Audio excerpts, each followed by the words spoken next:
আজি ঝড় ঝড় মুখর বাদর দিনে জানি নে জানি নে কিছুতে কেন যে মন লাগে না ঝড় ঝড় মুখর বাদর দিনে।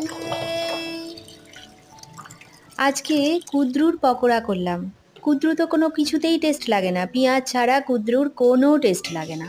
তাই মুসুর ডালটা আগের দিন রাত্রে ভিজিয়ে রেখে দিয়ে ছোট ছোট টুকরো করে কুদ্রু পেঁয়াজ ছাড়া করেছি, আর কাঁচা লঙ্কা দিয়েছি, আর বাইন্ডিংয়ের জন্যে একটু বেসন দিয়েছি, আর একটু দিয়েছি কিছু, যেটা হলো যে আদা কুচি দিয়েছি। পকোড়াটা কিন্তু খেতে ভালোই হলো। প্রথমেই গরম গরম একটা দুটো খেয়েই ফেললাম আমি।